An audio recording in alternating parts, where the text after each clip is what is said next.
A very good evening. You're watching Primetime News on TV1. Bringing you the news this evening, I am Stevin Machado. And I'm Thiruni Karunaratna. Here are your headlines for tonight.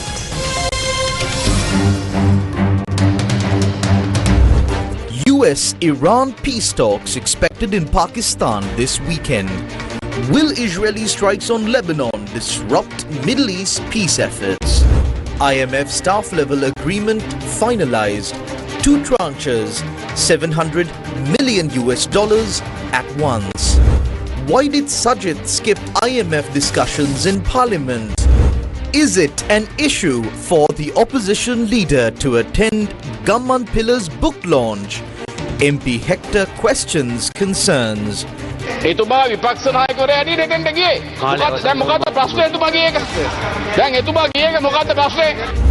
Health Minister stresses no basis for demands, rules out talks with Doctors' Union. Who is behind the substandard coal deal? Channajai Sumana makes revelations. මේ සමාගමේ ලංකාවේ නියෝජිතය හැටියට කටයුතු කරපු සනත් ජයසුන්දර කියන පුද්ගලයා ICC මගින් අවුරුදු 7කට තහනම් කරනවා ක්‍රිකට් පිළිබඳ සියලු ගණ දිනු කරන්න මොකටද මැච් ෆික්සින් වලට හවුල් නිසා. ඒ නිසා මේගොල්ලෝ නොකරපු වංචාවක් නැහැ.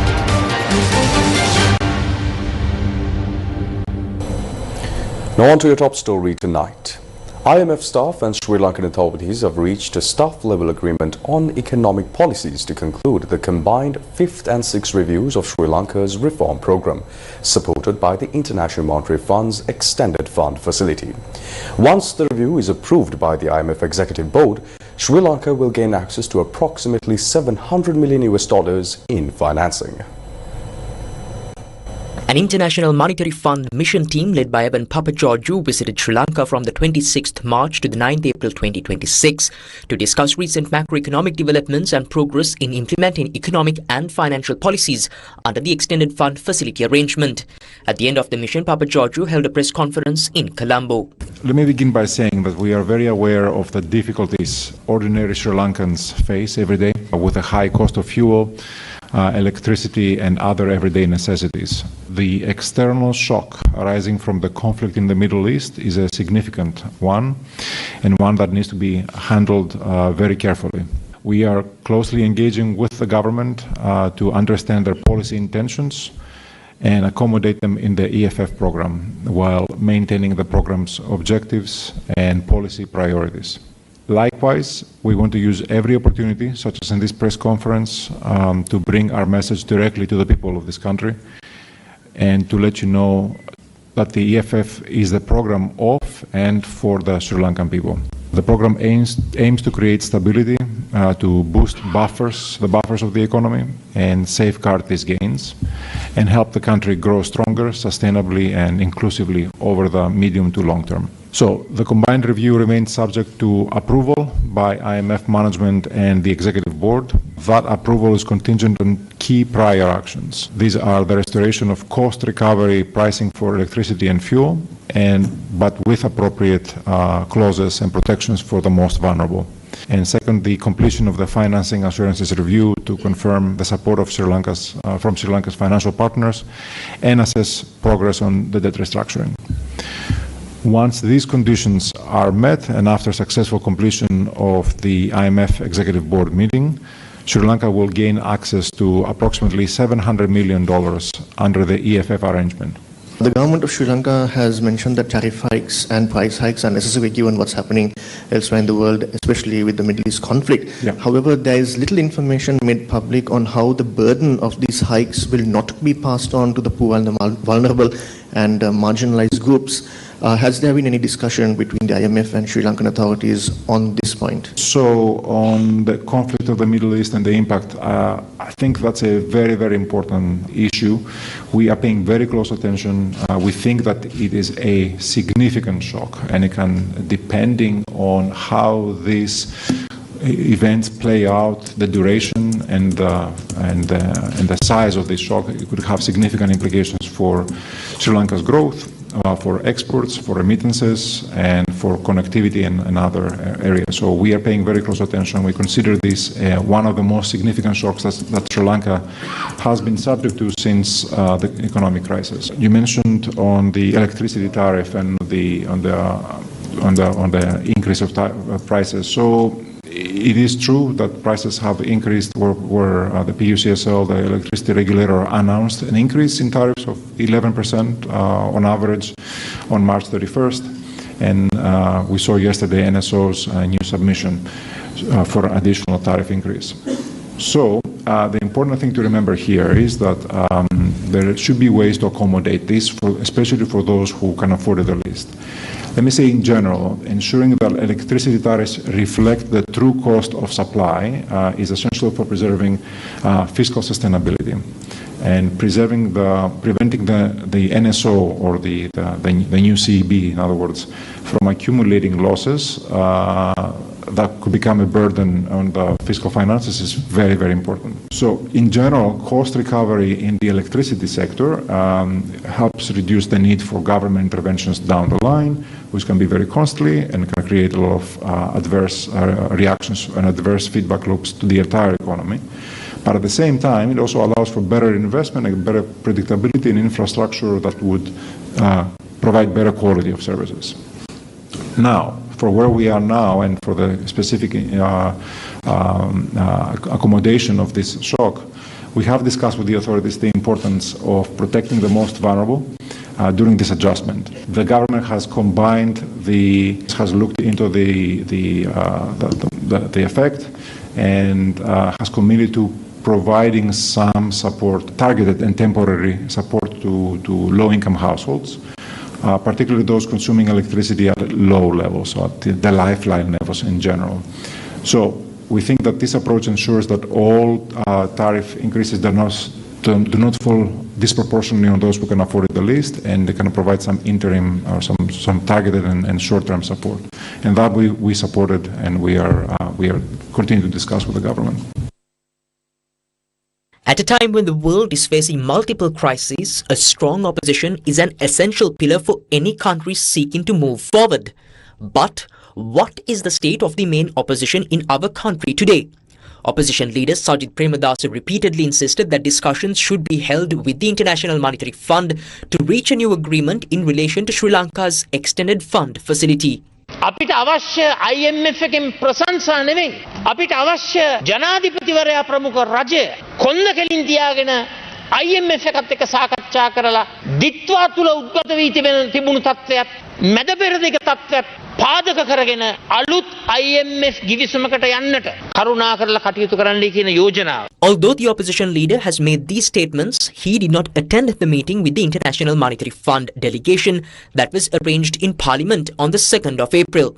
A group of members of Parliament, including several party leaders, participated in those discussions.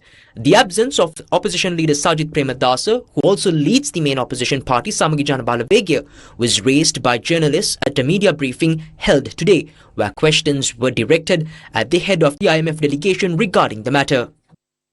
During your recent engagement in Parliament, it appears that representatives from the main opposition party SJB were not present. So could you clarify whether they were invited to participate in discussions with the international IMF delegation, and if so, whether they chose not to attend? First of all, let me say that we welcome the opportunity to engage with a broad spectrum of stakeholders, of course, including also politicians, members of parliament, and group leaders and political leaders. So for us, these meetings are an important part of our outreach efforts, and also to incorporate everybody's views into the program. And it helps us understand the range of perspectives on Sri Lanka's economic challenges and the ongoing reform program. We had a good opportunity to discuss a wide range of issues. On the specificity of who was invited, I believe the invitation was extended to all political parties and political party leaders. It was arranged through the Speaker's office, and we are very appreciative for everybody's time and presence at those meetings. So during those discussions, we heard on a wide range or a wide variety of topics, including the design of the fuel rationing system, the pace and the composition of the fiscal consolidation, the under-execution of capital spending, and the importance of strengthening anti-corruption efforts. And my team and I were there, we made some remarks, and we heard directly from members of parliament. I will say that we are very encouraged by the tone and the constructive tone of the dialogue and the thoughtful engagement with members of parliament and political leaders. And we look forward to continue discussing these conversations in the future as part of our commitment to be inclusive and transparent and hearing from everybody. A deepening internal crisis has emerged within the Samagi Jana Balawegaya, triggered by opposition leader Sajith Premadasa's participation in the launch of a book presented by Pivitru Hela Urume leader Uday Gamanpila, which claims to identify Zahran Hashim as the Easter Sunday attack mastermind. Setting aside policy differences, Sajith Premadasa attended the book launch alongside Mahinda Rajapaksa, Gotabaya Rajapaksa, Maithripala Sirisena, Namal Rajapaksa and others. As criticism mounted over his attendance, less than 24 hours later, SJB MP Nalin Bandara claimed that Sajith Premadasa could not have attended the event and suggested that the images circulating may have been AI generated. MP Jagat Vitana later made a similar statement. However, a subsequent statement made by SJB General Secretary Ranjith Madhyama Bandara confirmed that Sajith Premadasa had indeed attended the event. Despite placing the main opposition party in a difficult position, Sajith Premadasa arrived in Parliament today and did not address the controversy directly. Instead, he called for justice for the Easter Sunday attacks by presenting an adjournment motion on the issue.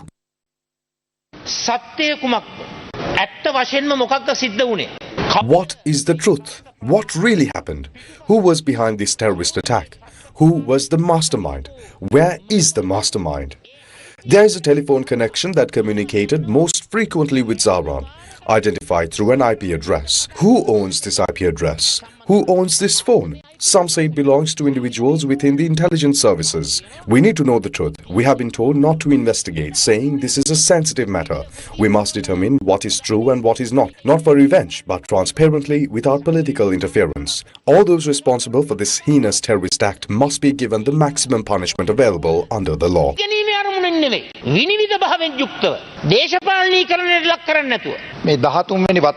the 13th time, the opposition leader has brought an adjournment debate to Parliament today. I don't know for what purpose. I noticed he asked about the mastermind and called for the truth. But just days ago, he was seen attending the book launch that claimed to identify the mastermind. On one hand, he attends Gamanpila's book launch, and on the other, he comes here demanding a debate. After nearly 7 years, now he claims to stand for the people. This is not the truth. The public is not foolish. A proper investigation is ongoing and the people have confidence in it. In my view, this debate appears to be an attempt to divert attention from the political fallout caused by his attendance at that book launch. What we saw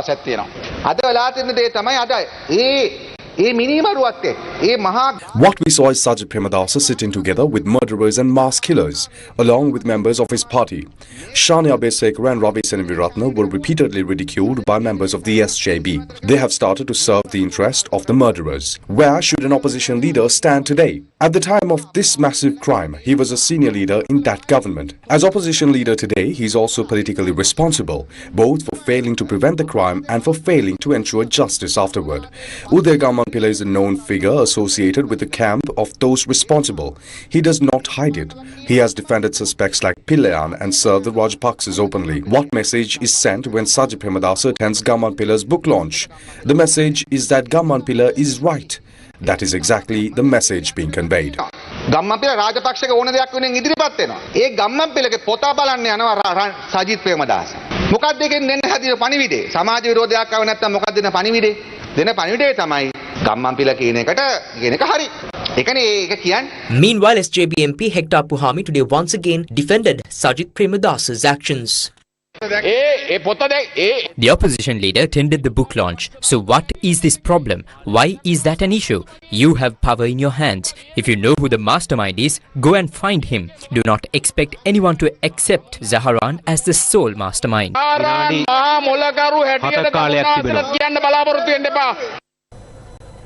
Revelations were made today about foreign individuals and local agents linked to the company that supplied substandard coal during a media briefing convened by the People's Joint Opposition. මේ Trident Camper කියන සමාගම ඩමි කොම්පැනියක්. The company known as Trident Campo is a dummy company. What they do is register themselves where there is an opportunity or demand for a racket anywhere in the world and enter that business.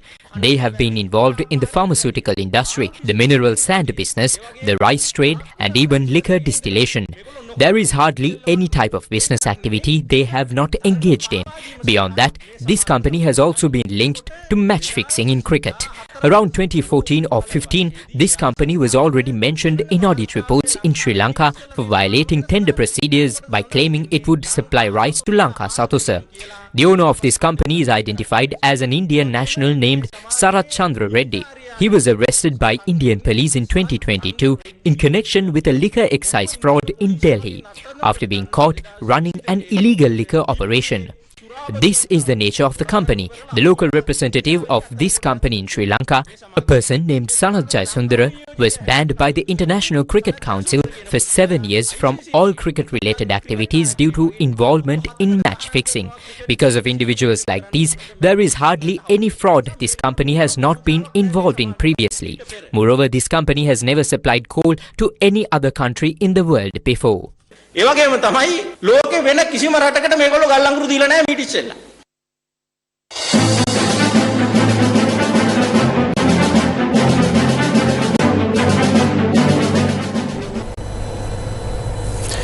Renewed Israeli strikes on Lebanon coupled with Iran showing no sign of backing away from the possible closure of the Strait of Hormuz have once again cast uncertainty over the hopes for peace in the Middle East.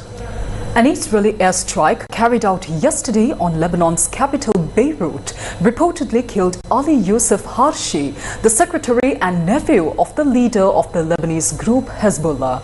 Meanwhile, expectations are emerging that Iran and the United States may hold discussions in Pakistan on Saturday, raising cautious hopes of diplomatic engagement amid rising regional tensions.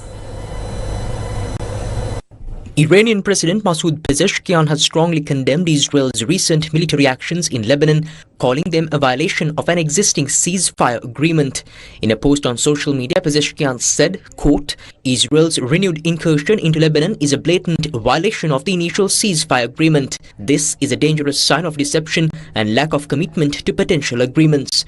He warned that continued military actions would undermine diplomatic efforts, adding that the continuation of these actions will render negotiations meaningless.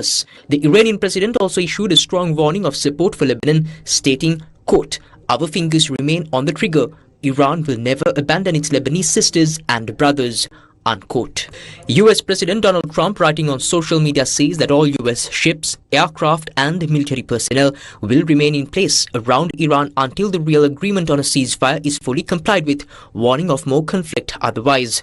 Israel, which invaded Lebanon last month in parallel with the war on Iran to root out the armed group Hezbollah, Tehran's ally, says its actions there are not covered by the ceasefire announced late on Tuesday by US President Donald Trump. Washington has also said Lebanon is not covered by the truce, but Iran and Pakistan, which acted as mediators, say it was explicitly part of the deal. Speaking to BBC, Iran's Deputy Foreign Minister Saeed Khatibzadeh says Israeli attacks on Lebanon is a grave violation of US-Iran ceasefire. It was a grave violation, intentional grave violation of the ceasefire. You cannot have a cake and eat it at the same time. That was the message that Iran sent quite clearly, crystal clearly to Washington and to the Oval Office last night. And our foreign minister also said that you cannot ask for a ceasefire and then accept terms and conditions, accept the areas that ceasefire is applied to, and name Lebanon, exactly Lebanon in that, and then your ally just start a massacre. Actually, it was a sort of genocide, by the regime of Israel in Lebanon, just immediately after the ceasefire was accepted. It is a type of, practice that Israeli regime has always done, accepting ceasefire, then surprise attack, massacring, and that was a very bold message that we sent last night to Washington. Briefing the media earlier, White House Press Secretary Caroline Leavitt stressed that US has claimed total victory and denied that Lebanon were covered by the truce.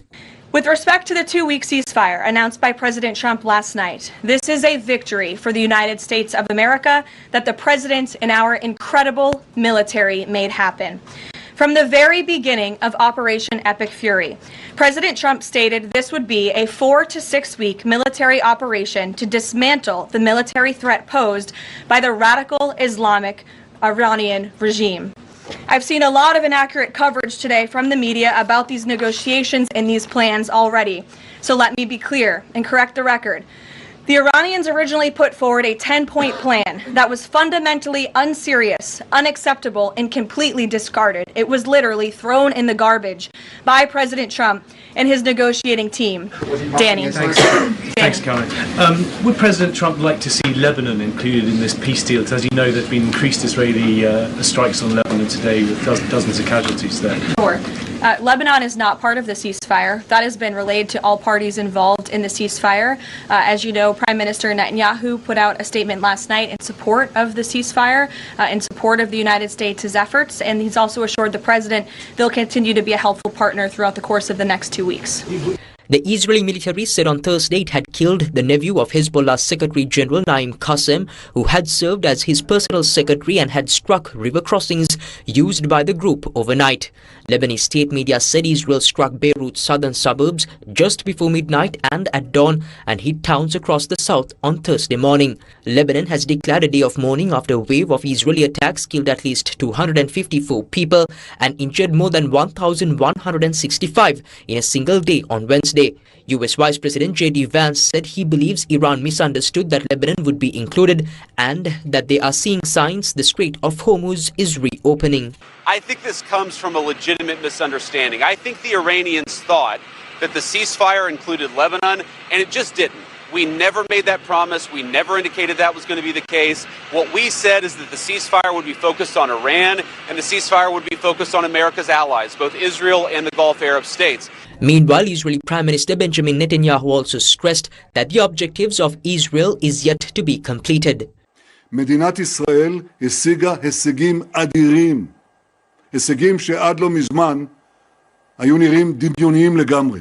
יש לנו עוד יעדים להשלים, ואנחנו נשיג אותם, או בהסכמה, או בחידוש הלחימה. כי אנחנו ערוכים לחזור ללחימה בכל רגע שידרש. האצבע על ההדק. הלילה נכנסה לתוקפה הפסקת אש זמנית בת שבועיים בין ארצות הברית לבין איראן, בתיאום מלא עם ישראל. לא, הם לא הפתיעו אותנו ברגע האחרון. עכשיו אני מבקש להדגיש, זה איננו סיומה של המערכה. זו תחנה בדרך להשגת כל היעדים שלנו. היום הנחתנו על חיזבאללה את המכה הגדולה ביותר שהוא ספג מאז הביפרים. תקפנו 100 מטרות ב10 דקות, במקומות שחיזבאללה היה בטוח שהם חסינים. Iran's ambassador to Pakistan deleted a social media post saying an Iranian delegation would arrive in Islamabad tonight, a move an embassy official later told foreign media had been sent prematurely. Ambassador Reza Amiri said in a post on X on Thursday morning that an Iranian delegation would arrive tonight in Islamabad for serious talks based on 10 points proposed by Iran. The post was deleted shortly after.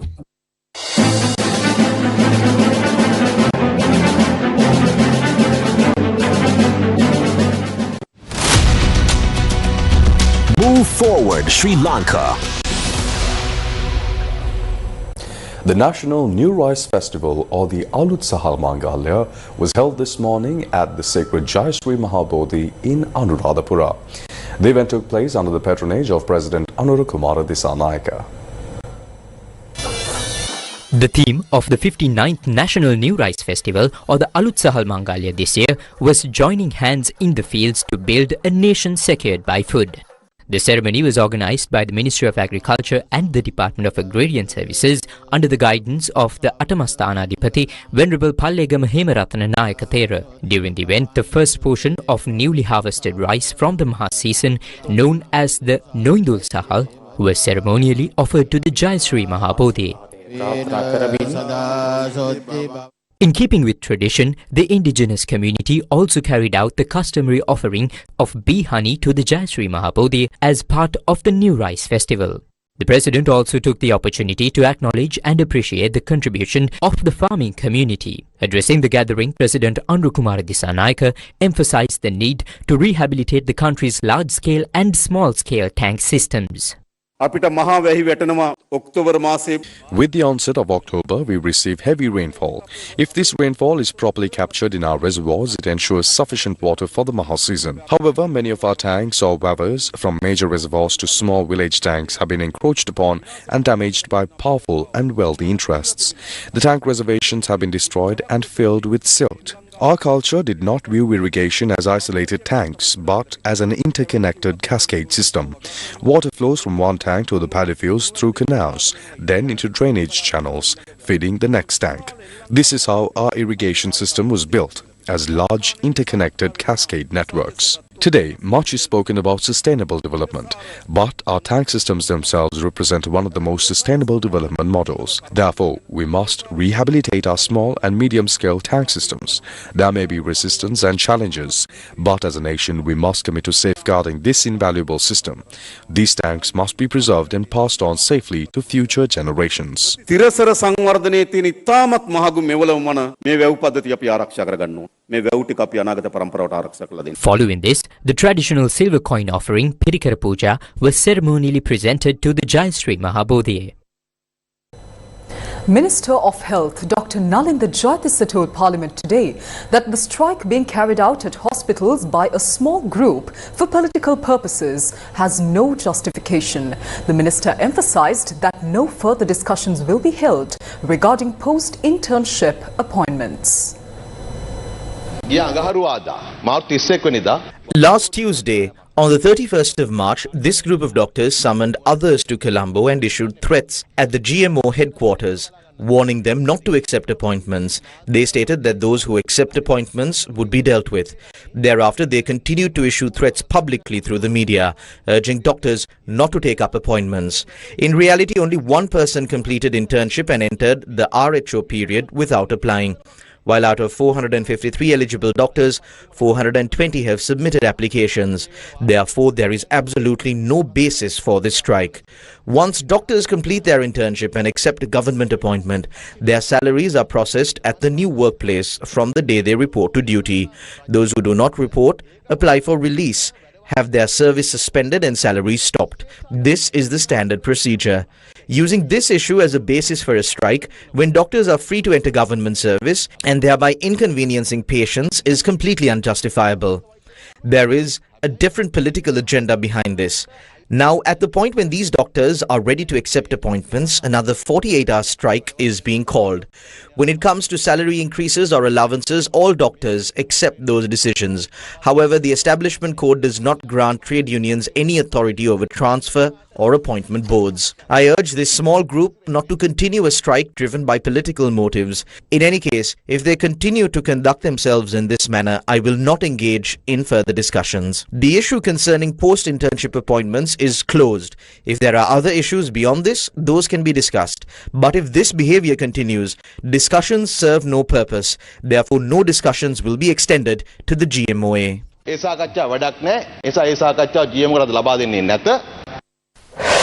Newsfirst with the people. Once a journey that demanded days of preparation, careful planning and considerable patience, travel to Jaffna has today become significantly more accessible. This is thanks to the Colombo-Kankasanthore railway service, a route that continues to stitch Sri Lanka together. At hours of the early morning, the Colombo-Kankasanthore steadily makes its way north, reaching Kankasanthore by early afternoon. Over the course of approximately 7.5 hours, passengers are taken across one of the country's most evocative rail corridors, passing through major cities and lesser-known stations alike before arriving in Jaffna and continuing onward to the island's northernmost railhead. More than just a mode of transport, the journey has come to represent a new chapter in domestic travel, one defined by convenience, accessibility and renewed connection. Newsfirst experienced steady interest in the service, particularly among families and individuals planning visits to the north during the Sinhala and Tamil New Year period. We have now reached Kankasanthore, the final stop of the Northern Railway line. We started the journey today at around 5:15 a.m., taking off from Colombo, and we have reached here now. It is around 12:30 in the afternoon, which is even earlier than the expected time of arrival. This is a testament as to how swift and orderly and time efficient the service was today. That, on top of all the amenities available and the comforts of the cabin, makes up for a comfortable and convenient ride for everyone on board. For many travelers, the train offers a dependable alternative to long road journeys, providing a smoother and more relaxed travel experience at a time when holiday mobility typically peaks. With modern railway infrastructure in place and high-speed engines powering the service, passengers benefit from improved stability, comfort and efficiency throughout the journey. As the train rolls into Jaffna and finally Kankasanture, it delivers more than just passengers. It brings with it stories, reunions and a growing sense that distances once thought vast are now measured simply in hours. In doing so, the Colombo-Kankasanture rail line continues to reaffirm its role as one of Sri Lanka's most significant and symbolic travel routes, opening the north to discovery while bringing the country closer together.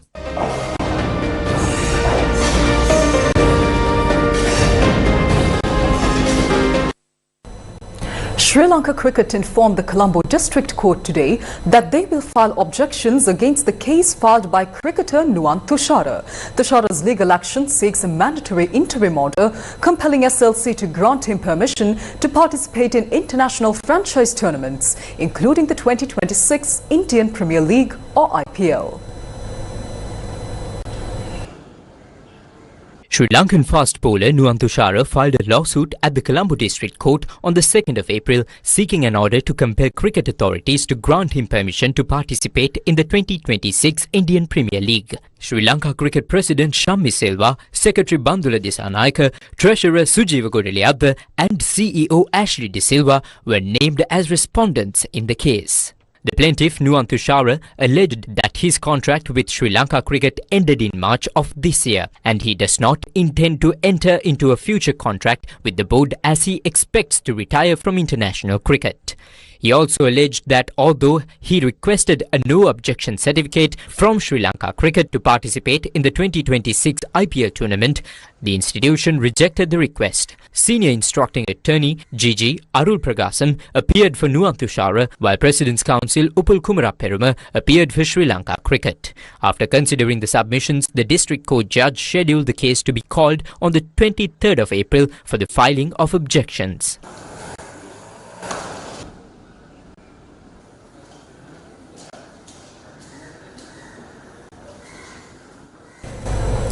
A media briefing was held today at the Sri Lanka Olympic Auditorium to brief the public on the 6th Asian Beach Games scheduled to be held in Sanya, China.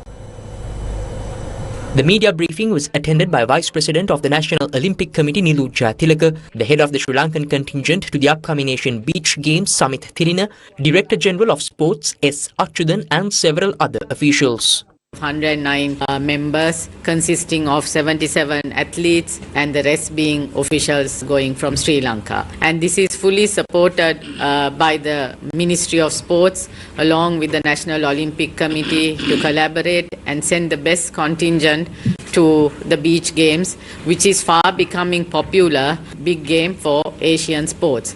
This is done in a format of beach games is to promote a different format for athletes to experience and learn and to win medals in the new format.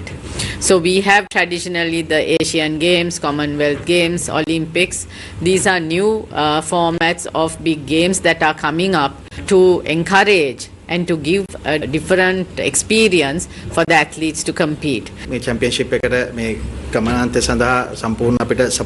First and foremost, I would like to express my gratitude to the government of Sri Lanka for the full support extended to us in facilitating our participation in this championship and for our journey to this destination. I would also wish to thank the National Olympic Committee, including the President, Secretary, Vice Presidents and Deputy Secretary for the comprehensive support provided to us so far. A total of 77 athletes will represent Sri Lanka at the Games, including 37 women athletes and 14 men athletes. In addition, 31 officials will be part of the delegation, of whom 6 are members of the medical team. 5 representatives will be included through the National Olympic Committee. We will also have 20 coaches and managers. I will be serving as a chef de mission. Altogether, our contingent will comprise 109 members. In terms of events, Sri Lanka will compete in 8 disciplines throughout the Games: beach kabaddi, beach volleyball, 3v3 basketball, beach wrestling, long distance swimming, beach handball, athletics and sailing. All the officials, the athletes, the team leaders and everyone keep in mind we are spending around 70 million of public fund. I think for an athlete that is a kind of achievement in the life, representing the country in a game, like not even championship like this, like it is a really a reputed game.